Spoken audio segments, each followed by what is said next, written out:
This is the moment when the supposedly dead killer comes back to life for one last scare.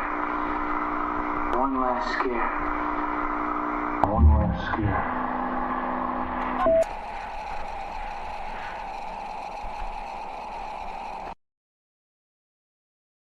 Hi, and welcome to The Last Scare, a home for horror nerds to get together and gush about their favorite feel-good genre.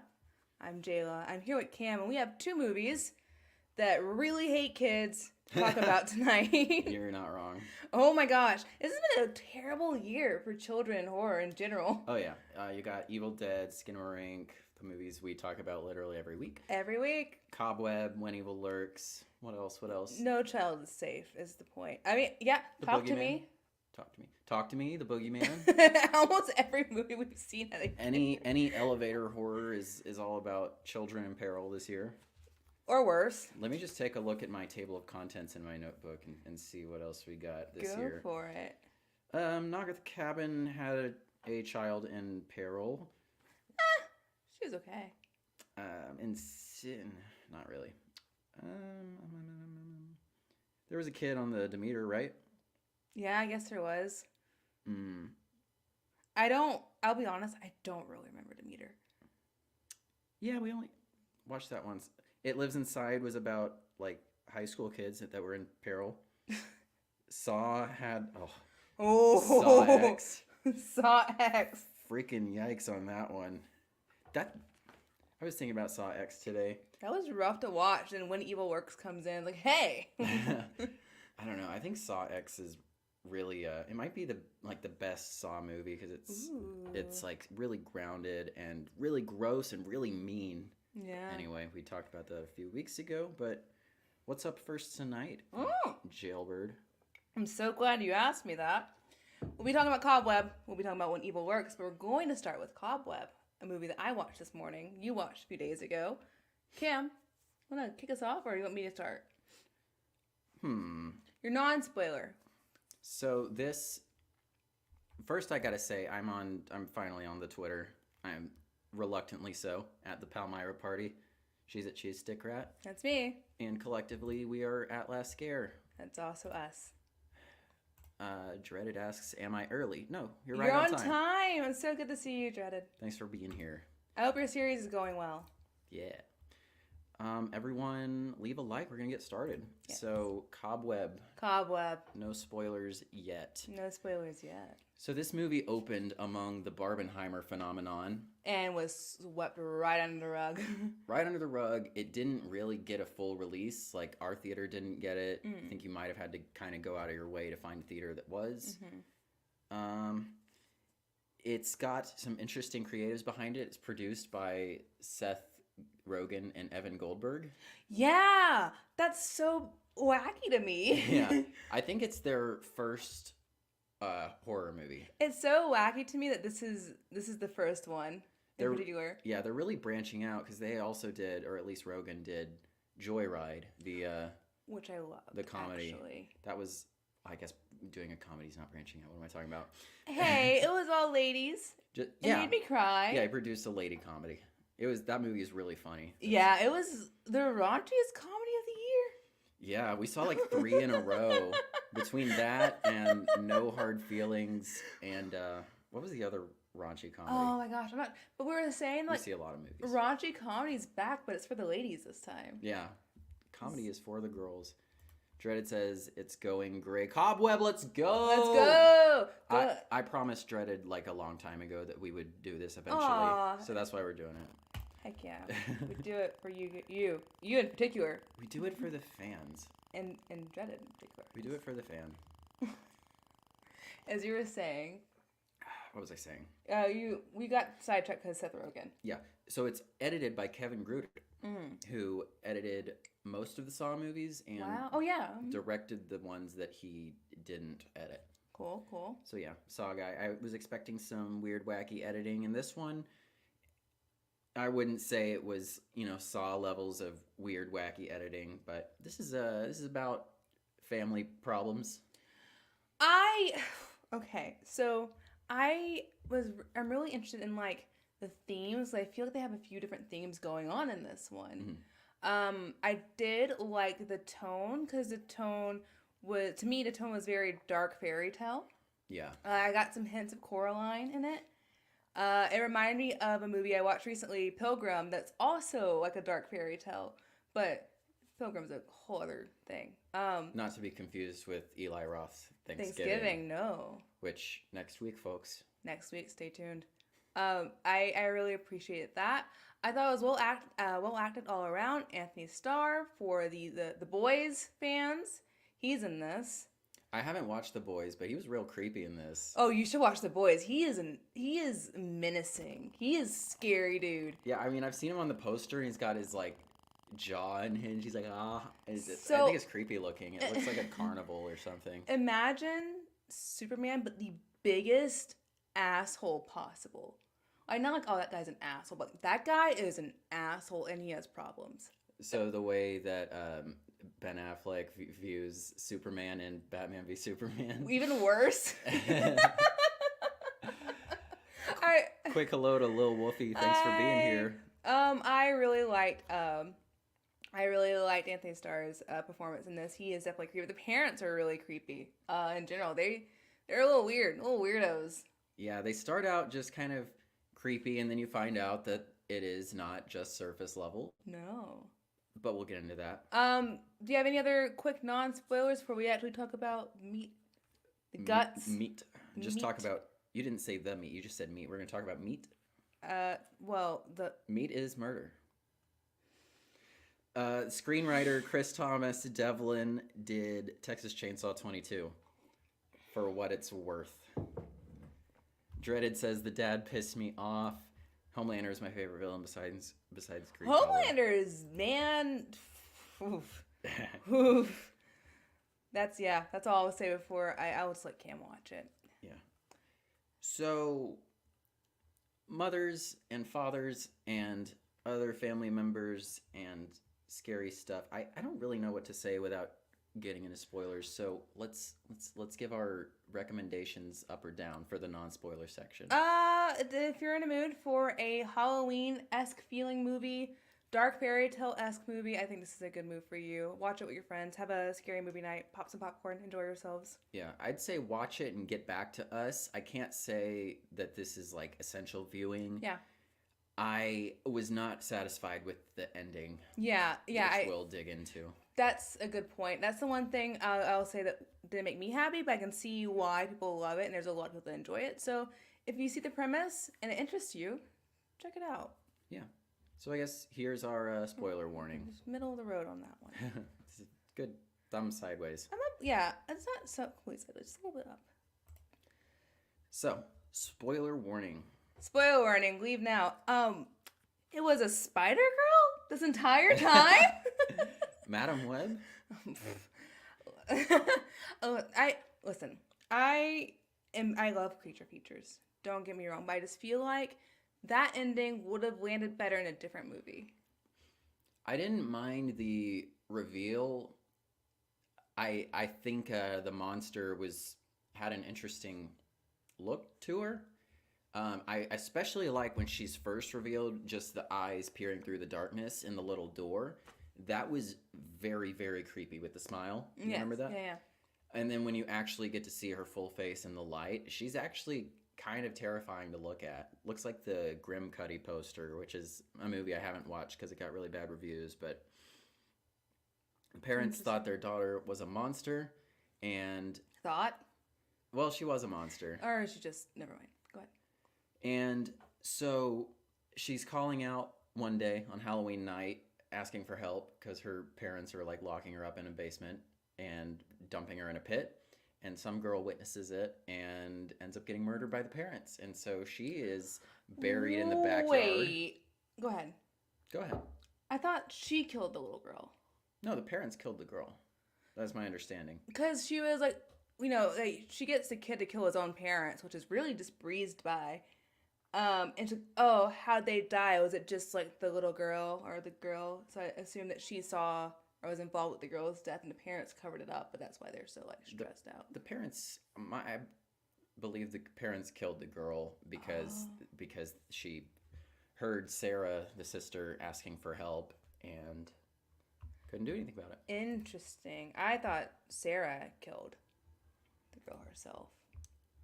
I guess it's up for debate because, you know, Sarah tells the boy some things and then she turns out to be a big liar. She is a big liar. I will say I really like the atmosphere that this was building up with.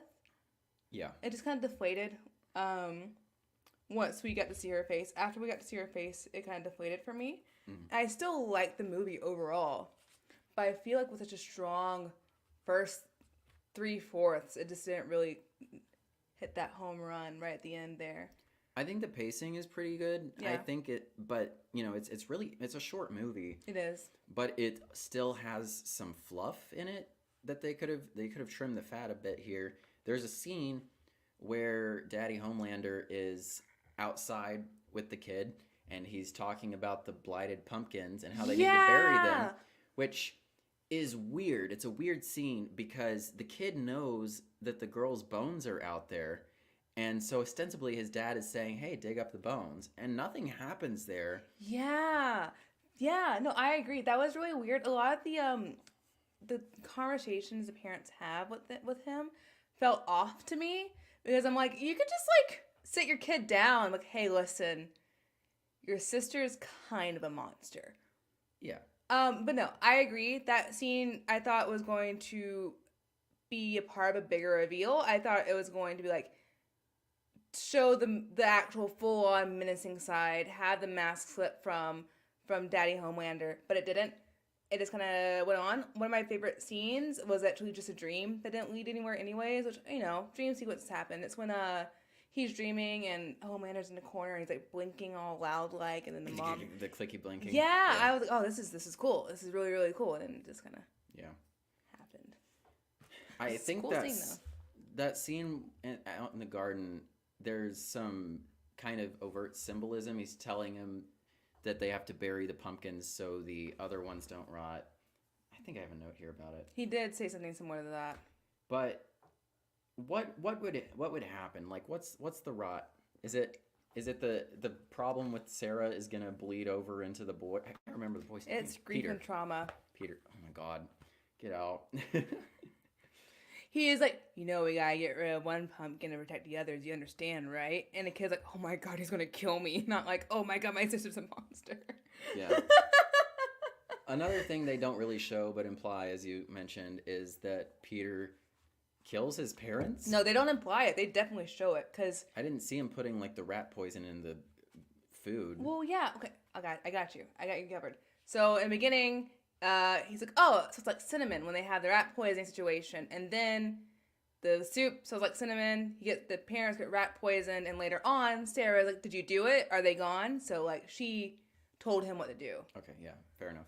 I'm bad at watching movies. It's okay. That's what I'm here for. Yeah.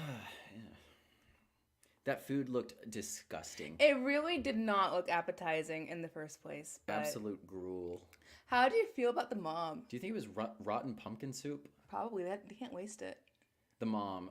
Lizzie Kaplan is a fine actor.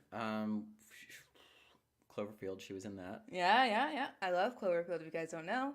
Yeah, I've seen Lizzie Kaplan in like a lot of things, but I can't really think of any of them. I think she had a guest role on New Girl.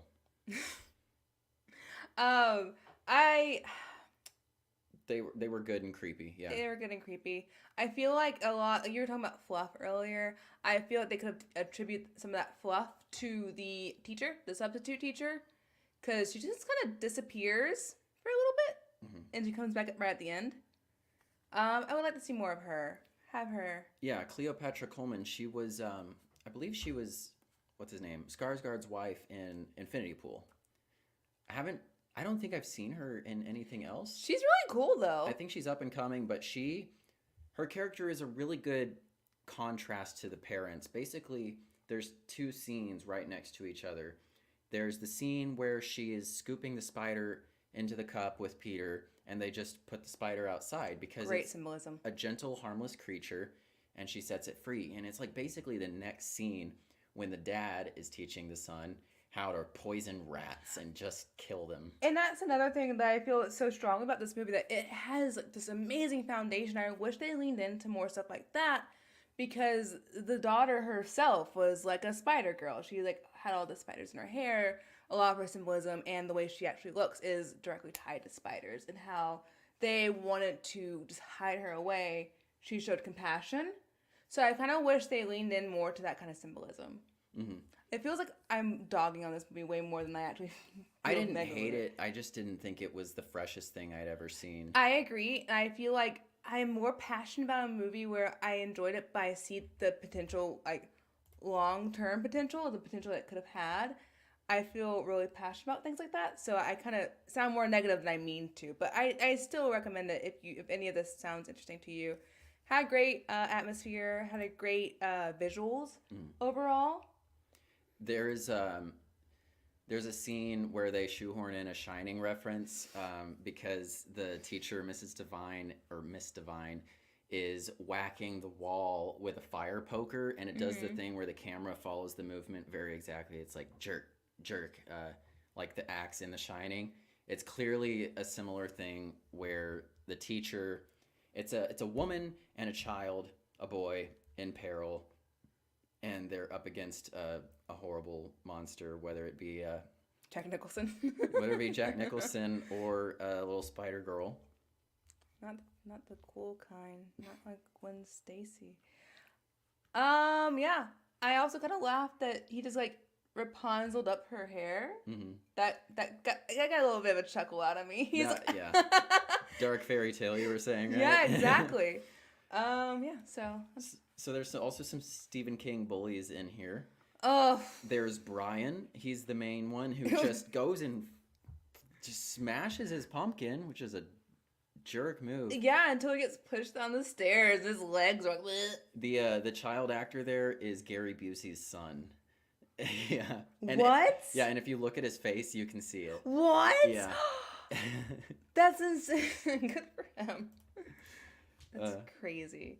Gary Busey has a young kid. When did he have him? A few years ago. I feel like Al Pacino just now having a kid. Gary Busey fucks, apparently. Apparently Al Pacino, too. Of course. Oh, I'm sorry. Al Pacino was the Godfather. Creepy stuff in this movie. The parents, like you said, were very good. I found them... The mom is, like, really strict and overbearing. And I grew up in a church, and so I knew a lot of mothers like that. Not my own. My own mother is a wonderful human being who I'm, like, best friends with, basically. Mama's boy, if you couldn't tell. But I definitely found the mom to be an effective character because she reminded me of so many just, like, stuck-up bitches that I went to church with. She was very frantic. They're not watching. It's fine. She was very frantic. She was very stressed. She was very like, no, we're doing this to help you. Oh, we love you because we love you. What? She's kind of stupid. No offense to her. All the offense to her. I don't know. But you guys are trying to keep Peter, from Sarah, but you lock him in the basement? Isn't that where Sarah's kept? Yeah, but she's in the walls at that point. But she kind of gets around. Not like that, but... I'm just saying, maybe she could just have conversations. The mom. Conversations about Sarah. Just anything. So I was like, no, you're... So it's like sobbing on the ground, and the substitute's like, hey, I'm just concerned about your son. And she's like, breaks out in hives. Yeah. I appreciated the character of Miss Devine, how protective she was. I do think the house calls were kind of weird. Just a little bit. After a certain point, it made sense, but she does it after one little concern instead of bringing it up to someone else. I mean, I guess she talks to her boss, and he's like, let it go. It'll eat you alive. Maybe Sarah ate Miss Devine alive, but we don't know because the movie just cuts off. Like, we don't even see what happens to Miss Devine. I'm assuming they left. So I feel like the ending was very, very abrupt. Mm-hmm. Too much so. I feel like what Sarah was saying is, I'll always be with you through trauma. Like, I will always be a part of you. You'll always have this on your back. Because she was in that gate. You'd think this was going to keep me back forever. So I feel like they got out. But also, I feel like it would have been satisfying to see them leave. Yeah, so many movies have much better ways of explaining, hey, the monster here is always going to be with you, rather than having them say, I'm always going to be with you. Boogeyman? I guess. Yeah, sure. Yeah. This movie did remind me a lot of Boogeyman. It also reminded me, in the first act, it reminded me of the Black Phone. I thought the voices in the walls were going to end up being a helping force for Peter. Yeah, I thought like it was going to be like one of those, the parents are like child murderers. They just keep killing kids so they get one that's right. It also reminded me of this book that Jayla and I read called Hidden Pictures. Yeah. Just a voice talking to a kid for maybe good, maybe bad purposes. Yep. I'd watch a Hidden Pictures movie. Yeah, I don't know. I don't really know how well that book is doing, if it's doing well or not, but I would watch that. I feel like that would land well. Outside of a few things they'd probably have to change, but... Well, yeah, they've got to change things for all movies, because it's a different medium. Movies have to be different, just saying. That's all I really got on this movie. That's all I really got on this movie. Well... Watch it if you want. Moving right along. Oh, boy. Let's talk about When Evil Lurks. From director of Terrified, which I've heard many, many great things of. Something I want to check out. I heard it's in the same vein of scary, disturbing, all that good stuff. Oh man, I really appreciate this movie. I want to say right off the get-go. Right off the get-go. I can't speak. Not let you start, but I feel like this is a movie that really it's kind of grabbed me from the start. It does not lead into the dread.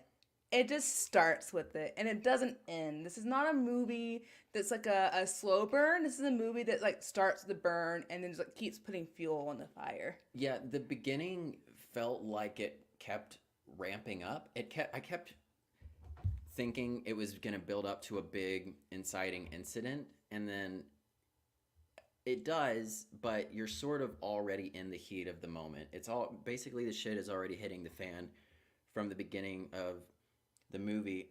So this is a movie from Argentina. It's in Spanish, and because grammar is different in Spanish language, the title of the movie could actually be translated as When Lurks the Evil. I like that. I think I like that a little bit more. Yeah, When Lurks the Evil. It's not a bad title. Overall, this is a joyless experience. But it's not one that I will forget anytime soon.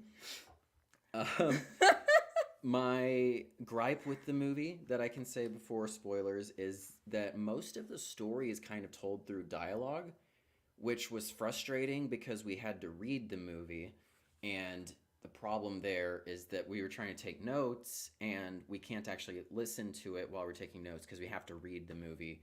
So we should have watched it twice, really. Yeah. But we didn't know. We know now for foreign language films. Yeah, and plus, I knowing now, like, this is such a detail-oriented movie. This is a movie that has a lot going on underneath the surface. Mm-hmm. A second watch would have benefited to catch a lot of little things that we probably overlooked with our first watch. For sure. This it's a very layered movie. You know, you have your very overt tones and ideas and messages and all that, but also you have so much going on in the background. This is a movie that reminded me a lot of a Korean, I could be wrong, movie called The Wailing I watched a couple years ago. It came out in 2016. Very similar to this. Also, not that fun, but I recommend, even though it's not that fun. It reminded me a lot of The Wailing. I had a few vibes of The Last... not The Last Scare. The Last Scare? The Last of Us. It had Last Scare vibes? The Last of Us in a few moments. It really feels desolate. It really feels just... And there's reasons for that we can get into. Yeah, it feels really desolate. It feels really, like, hopeless. But you should watch it. It really is hopeless. It's kind of about the death of hope. Yeah, no, absolutely. And also when lurks the evil. Yeah, it really is. It's about these people who they have nothing else to look hope for, have hope with. So the director Damien Rugna said that this movie is about what would happen if someone needed an exorcist, but they were out in a rural area, in a poor like farm area, as opposed to the city, because the exorcist and those types of movies always happen in the city, and there's always a church and there's always a priest around. But what if you can't? What if you don't have anyone, and it just depends on people following the rules? So at the beginning of the movie, there's supposed to be a cleaner, which is the rough translation from Shudder's subtitles at least. A cleaner is basically an exorcist for these demons that are sort of possessing bodies, but they're not born yet. So they're basically impregnating these bodies. And the cleaner is basically supposed to go abort the fetus demons. That is what they say. He looks shocked, but that was basically in the subtitles. No, it is. It's just kind of like hearing it out loud. It makes this movie sound insane. It is insane.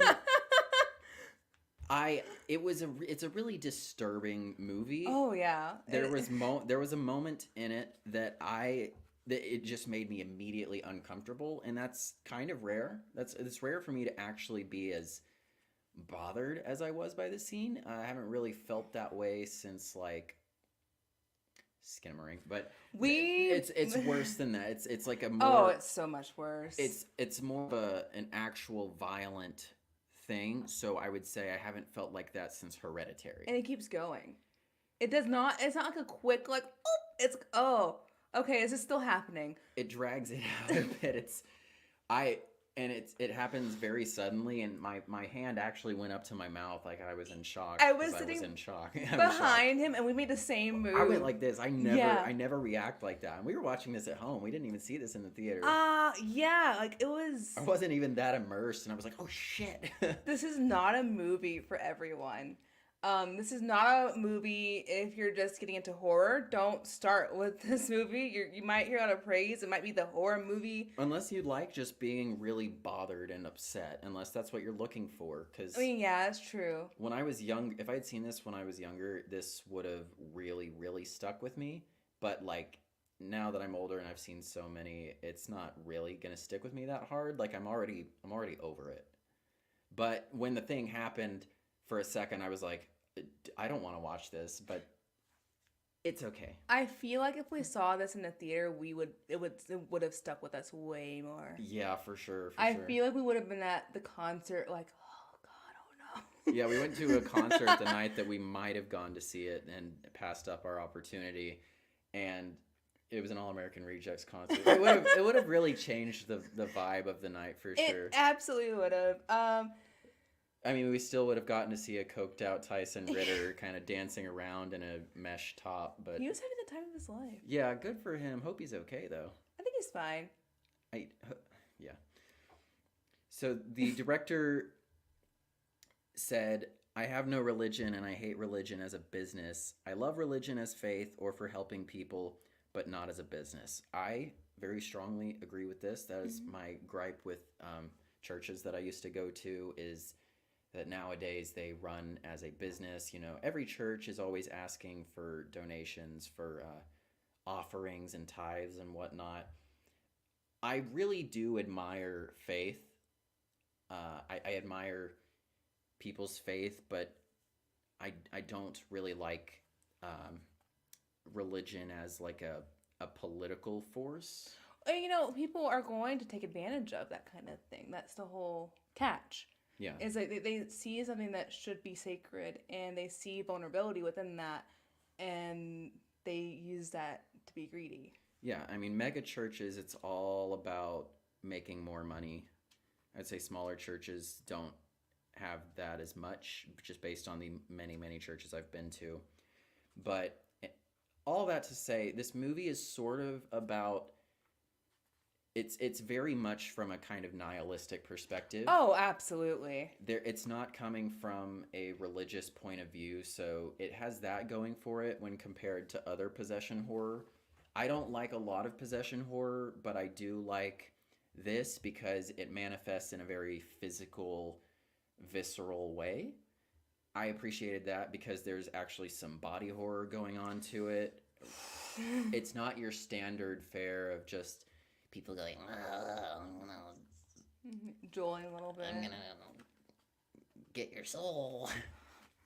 Not Your soul. No, I like that because that's tangible. But No, I agree. This is we've had two really fresh takes on possession horror this year. We've had this, and we've had Talk to Me. Talk to Me. This is a very infectious take, while Talk to Me was very drug take. Yeah, it's infectious. It's something that's also really like normal within this world. It's something, oh yeah, whatever by a lot of people. So it's not something that's unheard of, which I found really interesting. The world building in this is really interesting too. It's very subtle. You have any other non-spoilers? Let me check. I would say we've said enough. If you like fucked up and disturbing, give this a watch and get back to us. If you don't like being bothered, if you just like horror for like fun stuff, maybe skip this one. If you like horror and you're okay with being disturbed, but you have certain limits. The child imperilment is that a word? Is pretty serious. Yeah, if you have a specific ick about kids in horror movies, just avoid this one.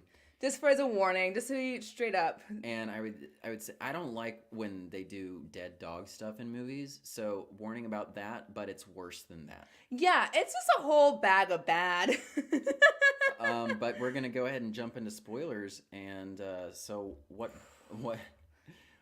better spoiler to talk about than that scene that we're alluding to right now? Okay, so this was really bad for me. This was awful for me because I've had at least 3 to 4 jobs that work with dogs in particular. So I like that's the thing I've done as a job. And I'm very cautious whenever I watch little kids around dogs because they can't read a dog's body language. And one of the back of my head fears is seeing a dog lunge at a kid, because it happened to my cousin when he was young. So this was awful for me because while she was playing around, as we all know, dog just absolutely mauls this child and drags her out the door. So for me, and it's the biggest dog you've ever seen. It's a nightmare because she's like barely taller than the dog. So she's like dancing around the dog, and the adults are arguing, not paying attention. And I was just in my seat sweating because I was like, "This is bad. This is real bad. This is real bad because the dog touched the demon clothes. I can't deal with this." And like they just hold it there. They just hold you there, and then he just lunges at her. And he like ragdolls her, and adults are still talking, and it's so hard to watch. Like I was just nauseous. And you didn't watch the next part, but when they do finally find the dog, it shows the dog's like guts being blasted out. It's pretty gross. Oh, I literally told him I can't From watch afar, this. not up close, but like you see spatter. It's really hard to watch. I told him because they run out, they're looking everywhere for her, they find the dog, and I told Cam, like, I can't watch this. This is like, I'm at my limit right now. I can't do it. I had to look away. Yeah. When I was younger, when I was in like 5th grade, we got a pit bull. We just there was some people who were giving out dogs for free at the Walmart parking lot, which is how I got another one of my dogs too. But we named him Jethro, and he was my boy. He was a red-nosed pit bull, and I loved him a lot. But a few weeks later, there was a story in the local news about a kid who got mauled to death by a pit bull. And this was like the summer between 5th and 6th grade, so I was real young here, and it upset me a lot because I don't think this part was true, but my grandparents told me the kid was decapitated, which means its head was removed. I looked into the story myself later, and I don't think that happened, but the kid did die, and it upset me a lot, and I was crying, and my parents asked me if I wanted them to get rid of the dog, and I was wise enough to say like no, and now I fully believe that it's not a breed problem. It's definitely about how the dog is treated, because that dog was an absolute angel. Yeah. Thankfully we kept him after that, but yeah. This was not a pit bull in the movie. Was that a mastiff? He looked like a mastiff. I believe he was a mastiff. He wasn't a pit bull. He wasn't a boxer. Some kind of mutt, I think. I mean, he had mastiff in him. He's a big boy. he had a lot of different features. I think it was He was a big boy. a mutt. But yeah, when he showed up, I was like, that's a big boy. dog. That's a big boy. And then the kids just playing with it. And it's like, Ring around their rosy, have a good time. And Cam literally goes, "The dog's gonna eat the kids." I'm like, I know. I immediately, when you start picking up on the context clues of what's going to happen, I was like, that dog's going to attack that kid. But I thought it was going to be at the end of the movie. It happens like right then. It just snaps and it's like very visceral. It's very real feeling. He doesn't snap at her in a way that's like, "Oh, demon dog." He snaps at her. Oh, I hate it. Yeah, because it's the kind of thing that could really happen, which no one wants to think about. But then a few minutes later, the kid comes back, and I'm thinking there couldn't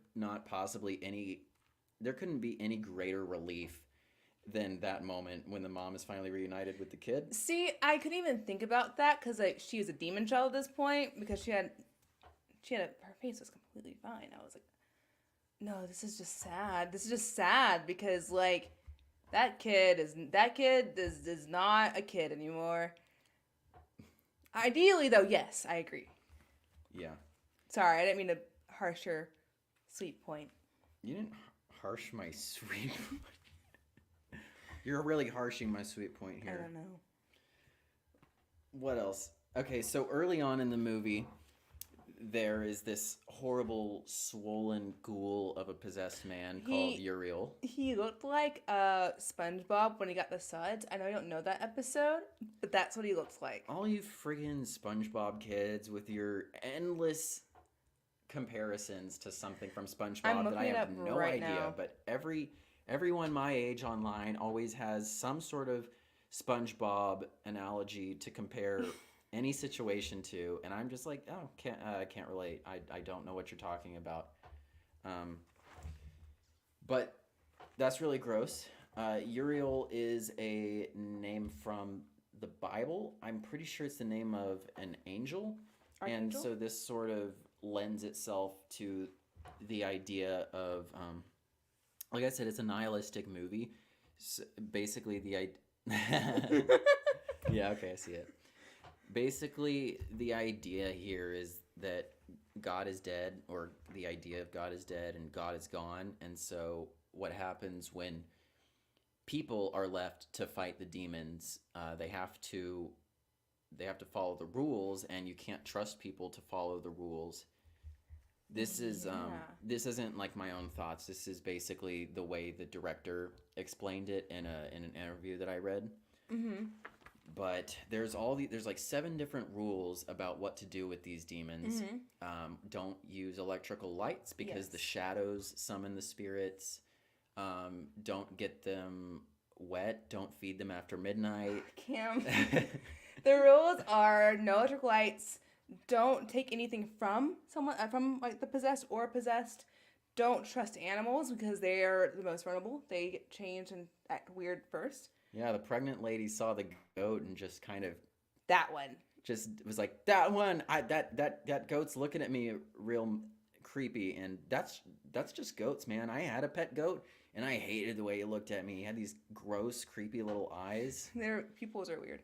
Yeah, they're like smudgy. They're peanut shaped. Yeah. I don't really like goats. I like baby goats are cute, but when they grow up, they're absolute menaces. They're not good pets. Don't speak evil's name, which the grandma, after she says this rule, starts listing a bunch of like demons' names, and then the child starts repeating it, and that doesn't go well for him. My goat's name was Taylor Swift. Bring no harm to a possessed. Don't use a gun, and don't fear death, which is the last one that's revealed. Basically, it's a manifestation thing, like a doula. I don't know if you know what that is. It's a whole other... Oh, that's like one of those... It's like a midwife, right? No. A midwife that comes to your home? I'm probably thinking of the wrong term, but basically the idea is... Oh, doula peep. No. She could be one. Basically, the idea is if enough people keep on focus on one thought or imagine one thing for long enough over one person, it'll become real. Okay. The gunpowder rule could have been about the sulfur in it. There's a lot of like biblical references in here. Hellfire and brimstone is a phrase used a lot in the Bible, and brimstone is sulfur. Yeah. So there's that. Very layered. That's what I was talking about earlier. This is actually pretty layered, and there's a lot of things to sink your teeth into that I don't think we really got. I think some of it went over our head. There was an image.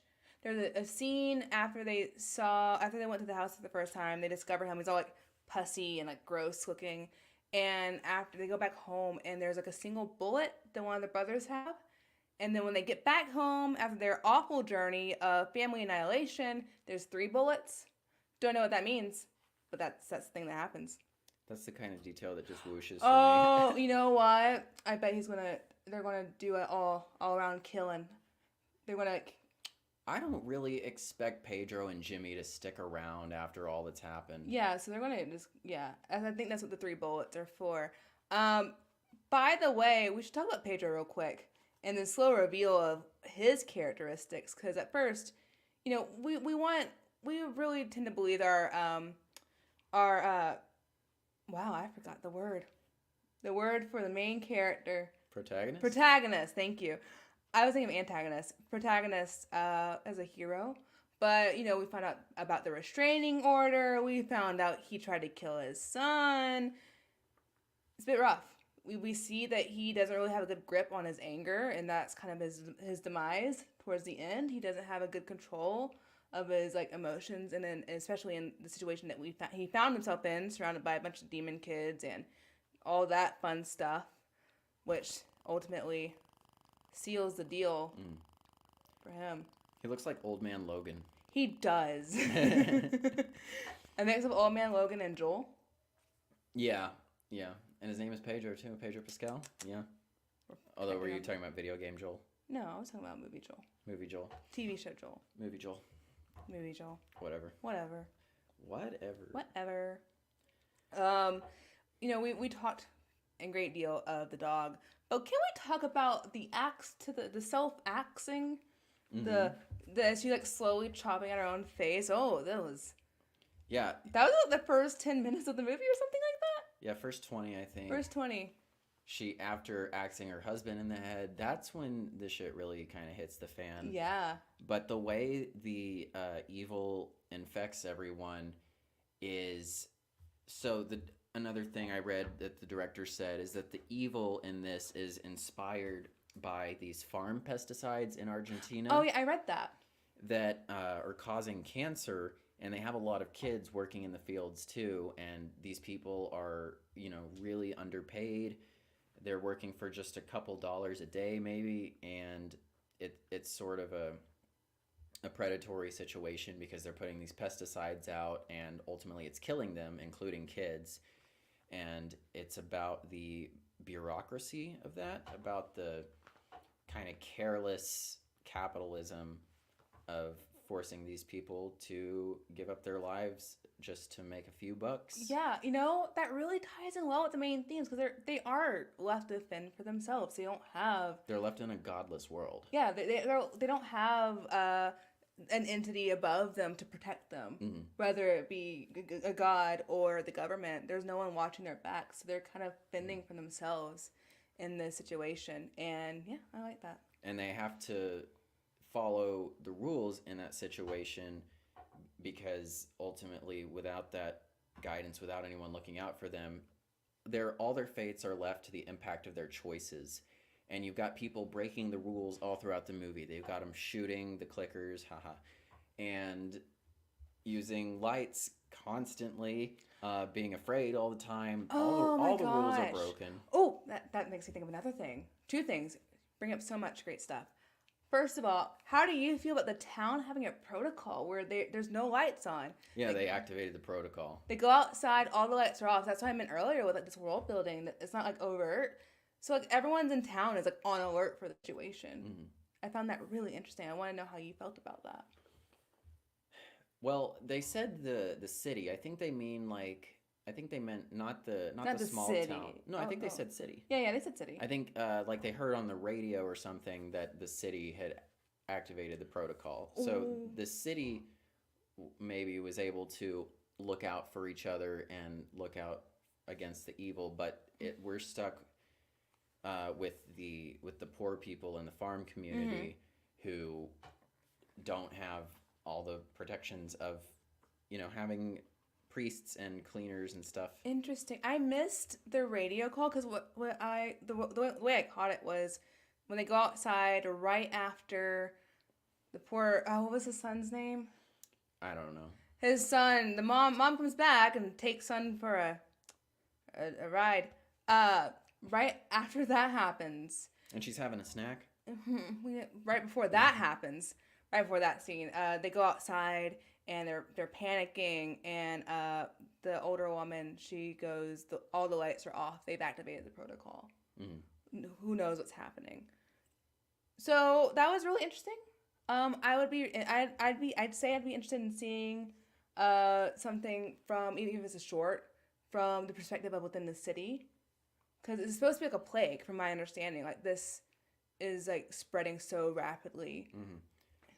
I have a little bit of franchise fatigue, so I don't need a franchise. Whoa. Yeah, if they took an anthology approach to it and had like a sequel that didn't follow the same characters, because I think Pedro's arc is basically over. Yeah.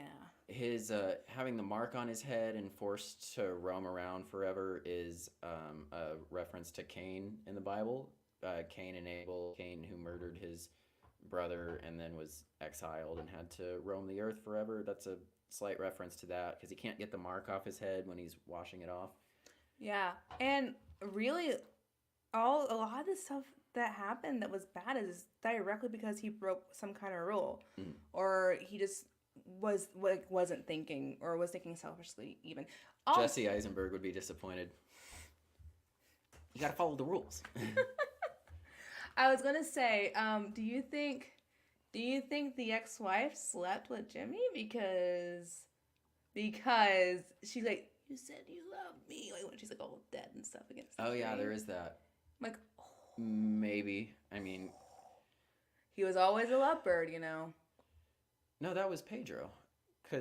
Oh wait, no, that was him. That was Jimmy. Yeah, that was him. And they read like your deepest, darkest secrets and fears if you like are focusing on them. Yeah, I think Mirta was his teacher, because to me she looks. No, she's older. She looks way older than him, and they were saying how he used to hang out with his teachers or something. I don't know yeah, she's older. They were briefly lovers. I've confirmed that. But don't know, like, outside of that. Because, like, she never mentioned being a teacher. She mentioned that she ran a church with her husband, and when that went to shit, they became cleaners as, like, their response to it. I have a few... I had a few teachers that maybe I looked at a little too long when I was in school. No, I get the appeal, Go on. Older women, yeah. Yeah. Is that your... I'm not gonna go on. No, please make your point. I don't have a point here. I'm just gabbing. I'm just doing it for the comedy shock value. Yeah, sure you are. Maybe in my notes. By the way, nice notes, nice points. You're making a lot of points that I was gonna make before me. You too. Thank you. So when she is having her little snack, there's a scene shortly after that where she's like upside down on the car, and it's just like a bowl with a big crack in it and like a bunch of jelly falling out. That's what her head looks like. That's what was really gosh, I feel like I'm going crazy right now. Yes. You are. I know. Go on. But what I will give praise to for this is there's not a whole lot of jump scares, and they tend to just linger on the scares. So it's like a flip. Whenever it's revealed that she's having a brain snack after the kid, the poor son, that I really was rooting for to make it, and that's my fault for having any kind of hope during this movie. So Jimmy goes out to find her instead of going with Mirta, was really interesting, because you would think, that's why I'm like, I'll get to it. He finds her, and she just has a lifeless child body. It's like going at it like a bag of chips. Bag of trail mix. It's awful. It's so bad. But also, what if? What if? What if? Now that this is a stretch. What if not only did she cheat on her husband with his brother, but that's his son too. Yeah. Sure. Why not? It's headcanon now. He's like, oh, this theory, Jayla, really? That's where you're going with it? God. Evil likes children and children like evil. That was a line, wasn't it? Yep. There's one scene where the disabled kid... also, I feel like the filmmakers don't know what autism is. Well, like, it's on the spectrum, literally. So, like, really, like, one end of the spectrum can be like that. A physical disability like that? To the point where, like, yeah. And also, like, he kind of tried to kill his kid. Because he was... Oh, also, Pedro slapped that little girl. He slapped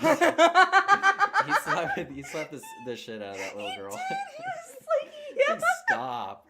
Oh my god. Like, dude. He was, and then he listened to her. He let her trick her still. He didn't look like Old Man Logan. He looked like Hugh Jackman in Prisoners. Oh my god. The man who is willing to go too far. That's what really annoyed me. But at the end, I don't mind him being like, not really thinking and just being too impulsive. Mm-hmm. But for him to go from that to trusting the little girl. Come on. You know better. She's literally like, don't leave me. Hey, can we just get this done? Don't leave me. And he goes. And then we see her getting like her head smashed in, which was also super brutal. Mm-hmm. It's that bonk to the skull. Yeah. Uriel also gets his head caved in with part of that Hulu's Hellraiser device that they set up. He gets his head caved in. He used the wrong... She said what he had to do, really. He just went for the nape. Yeah, I really liked that imagery. I liked the really gnarly body horror there. He was so gross. He had like pus coming out of his mouth at one point, and like his underwear was like stained yellow from piss. Yeah, from mustard. Mustard water. God, and just like, I don't. No, thank you. And they tried to like move him around. One last thing that I did like was the shot where the dog is licking the blood off of the kid's hand. That was a very beautiful shot. Mm-hmm. It was a pretty dog. There's a lot of beautiful shots in this, I will say. The first initial shot, when we first see Pedro, stood out to me. The final shot where they're outside and like he like falls to his knees when he realizes what happened. Yeah, pretty haunting ending there. A haunting ending. Also, another really haunting moment is when his son that we've known up until this point to be disabled, walks in and asks his grandma for something warm to drink because he doesn't want to get sick. Yeah, and it's a big shift because he's been physically disabled the whole time. Yeah, and his grandma, just the look on her face. And then at the end when he finally gets the ice cream and he like is choking and he pulls out the crucifix. Turns out he just took a snack for himself. But for a split second, his eye flashes towards Pedro. Oh yeah, that was creepy. Really chilling. Yeah. Oh, I love that. I need more like that. That was such a great shot. That was great. You know, picking apart the movie like this, I think I like it more than I felt like I liked it at the time. Yeah, it's so effective. I would rewatch this eventually, not anytime soon, but I will definitely revisit this at some point. I think it's kind of a new masterpiece. It's got like 99% on Rotten Tomatoes out of 90-something reviews. It's like people really respect this movie. Absolutely. It's certainly brilliant. I feel like its themes of humans being untrustworthy to follow certain rules and they're too impulsive or following this character who we want to be a hero, but it's slowly revealed that he's not a good guy. Yeah, I love complicated protagonists. Yeah, and it's just really fascinating, and I would love to actually visit Terrified, because I've heard a lot of similar things said about it. So that's a movie that I like to visit, but this is great. If for our veteran horror movie fans, watchers, viewers, I don't know. If you're okay with kids dying, watch this. And by the way, that's okay to have in a horror movie. There's so many horror movies where that's happened. People are upset about the T3 teaser. Oh yeah, they are, and it's like, guys. That kid, they're like, I don't like the look of that because that kid's probably gonna die. It's like the second movie is about a child in peril. Pet Cemetery, hello. Pet Cemetery, hello. Just copying what you said. And just this year alone, like we said earlier, a lot of kids. Yeah. Not safe. I don't know. No one is safe. Listen, this movie makes it real clear, real quick. No one's safe in this movie. Almost every character that shows up on screen dies, except for 3. No, except for 2, technically. Yep. I mean, we're left with Cain and Abel, but that's all I got. What about you? Yeah, I'll just keep repeating myself about this. Shout out to the special effects artists in this. This movie had incredibly effective gore and scenes. You guys did great. Everything looked amazing. Liked that. I really did. Great pacing overall. Really great dread building. Yeah. Also, shout out to Dreaded and Lil Woofy for being here in the group chat tonight. Much love. Thank you guys. Thanks as always for being here. Make sure you're subscribed and ringing that bell so you don't miss any of our live shows. We do most of these live. I don't want you to miss any of them. Check us out there on YouTube and on Twitter. We are at Last Scare. We're at Last Scare on all the socials that we're on. So Twitter, YouTube, and TikTok. That's at Last Scare. We post stuff there sometimes, not always. At Last Scare. Jayla's at Cheese Stick Rat. I'm at the Palmyra Party. And don't go too far, because just like Stu, I'll be right back.